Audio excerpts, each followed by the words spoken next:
जोङो खौसेथि बर' सुबुं आफाद आरो बर' कसारि वेलफेयार अट'नमास काउन्सिल मोननैजों जथायै दिनैनि हाबाफारिखौ खुंफुंदों।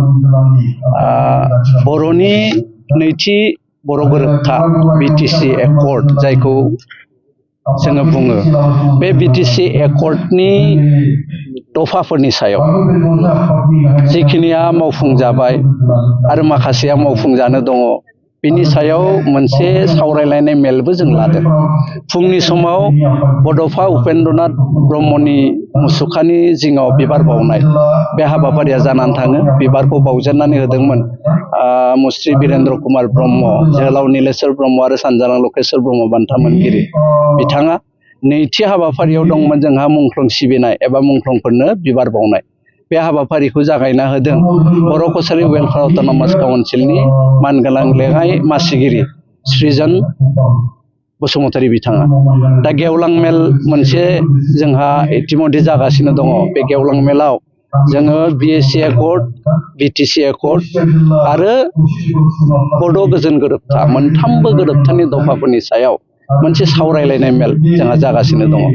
बर'नि जारिमिनाव मोनसे बाथ्राखौ बुंनांगोन जे जेसेबां दफाफोर बर'नि मोनथाम एकर्डआव लिरनानै दङ, बे गासैबो दफाया जाफुंथारनांगोन आरो बे गासैबो दफाखौ मावफुंनानै होनो थाखाय दिनैनि तारिखआव जोङो आसाम सोरखार आरो भारत सोरखारनि खाथियाव दाबि दैखांदों। बिटिसि गोरोबथानि जाय दफायाव लिरनाय दङ कार्बि आंलंनि बर'फोरनि एसटि हिल स्टेटास होनाय, बे जाफुङाखै दिनैसिमबो।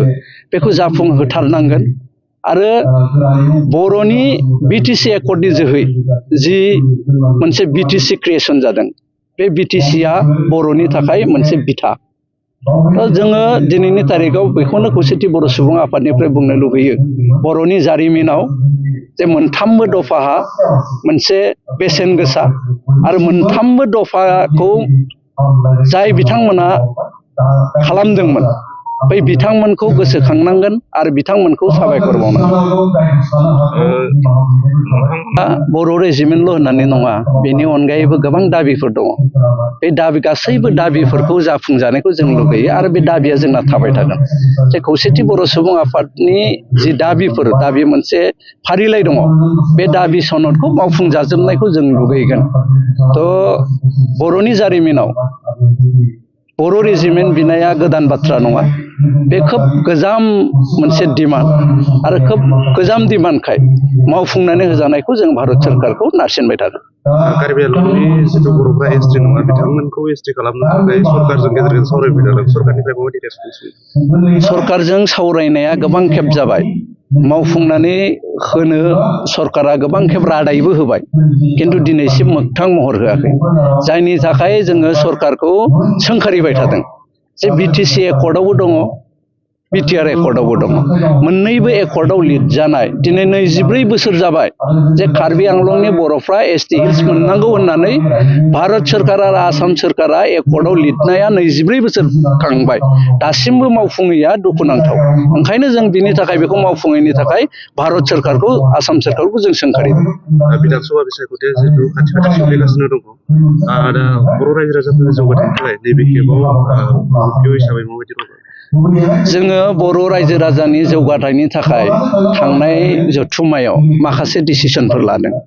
जोङो जिहेतु बिसायख'थियाव जों बाहागो लानांगोन, बयबो भारतनि नागरिक हिसाबै जोङो बाहागो लानांगोन। जोंनि बर'नि थाखाय जाय राजनैतिक हान्जाया खामानि मावगोन, बेबायदि राजनैतिक हान्जाखौ मदद होगोन होननानै जों खौसेथि बर' सुबुं आफादा जोङो बुंदों।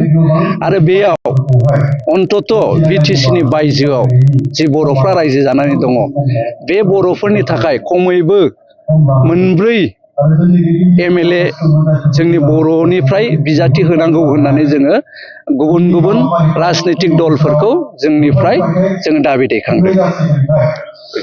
दाबिखौ मानियाब्ला सारमोनहा दाबिनि सायाव दाबिनाया जोंनि दायित्व जोङो दाबिदों दा बेखौ मावफुंनांगौआ गुबुन गुबुन राजनैतिक हान्जाफोरनि आरो दोलोनि जों बिसेसके मोनसे खोथाखौ खुलायै बुंनांगोन जों जिहेतु बिजेपिजों खाथि सोमोन्दो लाखिनानै हाबा मावदों गतिके एक नम्बराव जोङो बिजेपि दोलोखौनो बुंदों जे जोंनि गोसो बायदियै जोंनि खामानिफोरखौ मावफुंनानै होआबा एबार जों नोंथांमोनजों खामानि मावा बे बाथ्राखौ जों इतिमध्ये बुंदों आरो बिभिन्न लेभेलाव चर्चाया जादों आरो मानगोनां बिजेपिनि दैदेनगिरि बिथांमोनहा जोंनि दाबिखौ मान होनानै हाबा मावनायनि खोथाखौबो बिथांमोना बुंदों जिहेतु बिसायख'थिया एसे सम दंबावो जोङो गोबां खेब हयथ' रायज्लायनो मोनबावगोन जोङो आसाबादि जे जोंनि बिटिसिनि बाहेरानि बर'नि जौगाथायखौ नायनो थाखाय